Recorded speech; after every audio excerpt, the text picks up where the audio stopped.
On pourrait presque faire... ah oui, c'est ça, peut-être ça ici, là, et finalement Israël. Juste un dernier mot sur...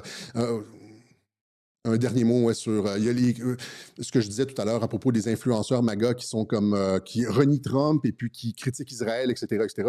Il y a Marco Rubio qui, en début de semaine, a essentiellement laissé échapper que les États-Unis étaient en guerre à cause d'Israël. Donc, sometimes the truth accidentally slips out, nous dit Ron Paul, le libertarien. Rubio spills the bean on why the US attack Iran.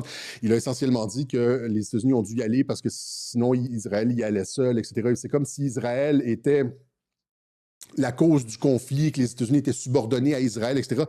Ben, là, il y a des gens qui disent que c'est une erreur. C'est pas une erreur, ce genre aux États-Unis, ce genre de déclaration-là. Aux États-Unis, la communication politique, ça va jusqu'au groupe des think tanks pour savoir quelle couleur de cravate, etc. C'est une sortie bien calculée qui pointe du doigt Israël et qui alimente, encore une fois, tout la critique d'Israël aux États-Unis, dans le genre, on n'a pas à y être, on fait ça pour un autre pays, etc. Ce qui va faire en sorte que l'opération en Iran va coûter à Israël ses dernières cartes politiques à Washington et rendre toute future pression impraticable. Ce qu'on veut, justement, et là, c'est Trump... Trump, en se collant sur Israël, fait en sorte que finalement Israël, que l'alliance États-Unis-Israël soit critiquée. C'est critiqué par Tucker Carlson qui va très, très, très loin dans ses... il est rendu presque aussi loin que Pierre Hillard.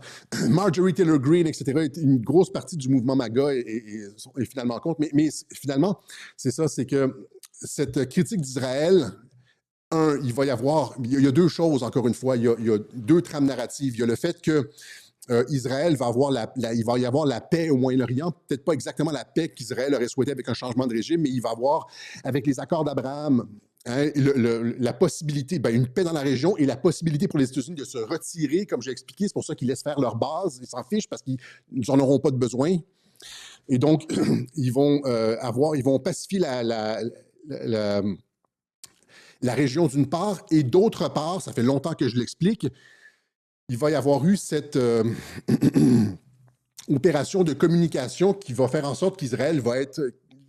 le contrôle d'Israël sur le Congrès va s'amenuiser avec le temps, avec la critique, avec parce que c'est le niveau de critique qu'on a présentement aux États-Unis contre Israël, c'est du jamais vu. Et ça s'opère à l'intérieur du mouvement MAGA. Okay? Donc, c'est une stratégie... Israël a à la fois ce qu'il veut, mais aussi perd le contrôle sur le gouvernement américain, en tout cas une partie de son contrôle, de sa légitimité, de son...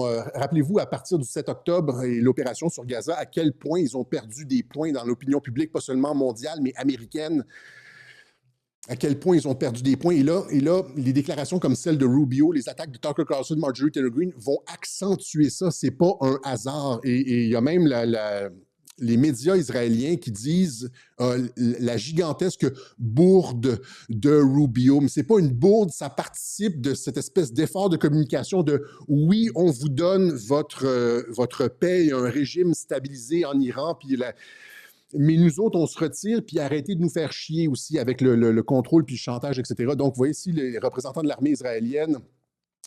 Israël affirme qu'il n'a pas entraîné les États-Unis dans une guerre contre l'Iran. Maintenant, c'est très, très, très... c'est out in the open, comme on dit, là. C'est très, très, très controversé, le fait de devoir déplacer des troupes américaines pour aider Israël. Ils sont obligés de s'en défendre devant la caméra. Et comme je dis, c'est probablement la dernière fois que ça se passe. Et donc, l'Amérique ne se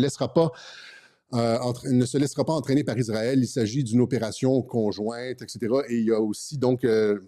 un nouvel site de nouvelles israéliennes qui dit la bourde de Rubio, etc., etc. Mais c'est pas une bourde, c'est de la communication visant à découpler les États-Unis d'Israël.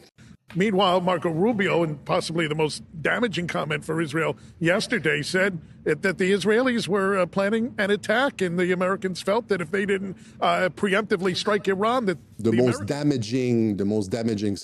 Donc, Tout ça pour dire que oui, les États-Unis peuvent être amis avec Israël, leur laisser une région comme pacifiée avec les accords d'Abraham, etc. Mais de l'autre côté, contrairement à ce qu'on a vu au cours des peut-être 40, 50 dernières années, les États-Unis ne seront plus toujours là parce que maintenant, l'opinion publique ne le permet plus. OK? Donc, maintenant, à vous de bien gérer votre voisinage.